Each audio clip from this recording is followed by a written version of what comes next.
బాబాసాహెబ్ అంబేద్కర్ రెండవ round table కాన్ఫరెన్స్లో పెట్టినటువంటి డిమాండ్లు. నెంబర్ 1, వయోజన ఓటు హక్కు. మా వాళ్లకు ఓటు హక్కు కావాలి. ఎందుకని? అప్పుడు మనకు ఓటు హక్కు లేదు. అప్పుడు ఓటు హక్కు ఎవరికి ఉండేదంటే 800 పౌండ్లు ఎవడైతే ఖర్చు పెడతాడో వానికి ఓటు హక్కు ఉండేది.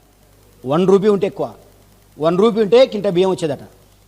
మన దగ్గర ఎక్కడ ఉన్నాయి? 31లో, 1931లో. అంటే మన వాళ్ళు ఎవ్వనికి ఓటు హక్కు లేదు, ఇన్క్లూడింగ్ అంబేద్కర్.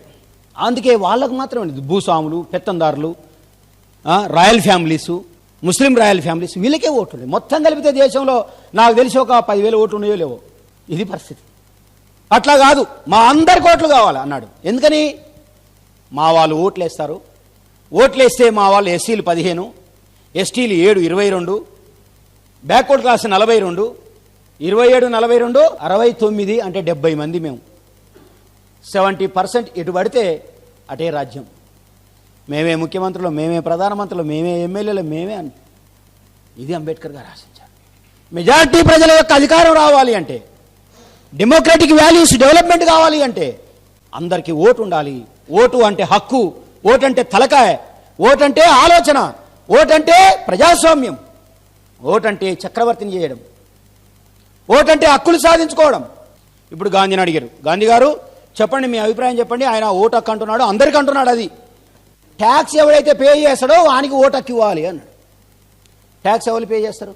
వ్యాపారం చేసుకుంటా అంటే కోమటోళ్ళకు ఓటు ఇవ్వమని చెప్పిండు. సింపుల్గా డైరెక్ట్ ఇట్లా అనకుండా అట్లా వచ్చిండు. ట్యాక్స్ పే చేసేటోనికి ఇవ్వాలి. ఎందుకంటే ట్యాక్స్ పే చేసేటోడికి బాధ్యత ఉంటుందట, ట్యాక్స్ పే చేసేటోడికి చైతన్యం ఉంటుందట. కాబట్టి ఓటు సరిగ్గా ఏమంటారు యూటిలైజ్ అవుతుంది, వాళ్ళకి ఇవ్వండి అన్నాడు. నెహ్రూని అడిగారు, ఏమండి మీరు చెప్పండి. ఆయన అన్నాడు, ఇదంతా కాదు, రాయల్ ఫ్యామిలీస్కి ఇవ్వండి. రాయల్ ఫ్యామిలీస్ అంటే ల్యాండ్ లార్డ్స్, 100 ఎకరాలు ఉన్నోనికి ఓటు ఉండాలి అన్నాడు. మన గుడిసెలే లేవా 100 ఎకరాలు ఎక్కడి నుంచి వస్తాయి చెప్పండి. అంటే పరోక్షంగా ఏం చెప్పిండు? ఎస్సీలకు, ఎస్టీలకు, బీసీలకు ఓట్లు వద్దు.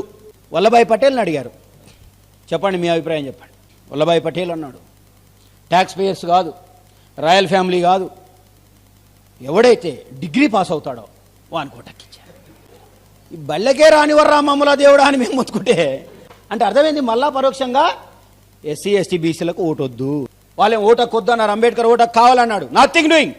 ఎస్సీ, ఎస్టీ, బీసీ అని కాదు, లేకపోతే ముస్లిం, హిందూ, క్రిస్టియన్ కాదు, ఆడమగ కాదు, 18 సంవత్సరాల నుండిన ప్రతి మనిషికి ఓటు హక్కు ఇవ్వాల్సిందే అన్నాడు. వాళ్ళు ఏమన్నారు? కానీ అర్థమవుతుంది ఎవడు గొప్పోడో ఏడు ఏందో కథ.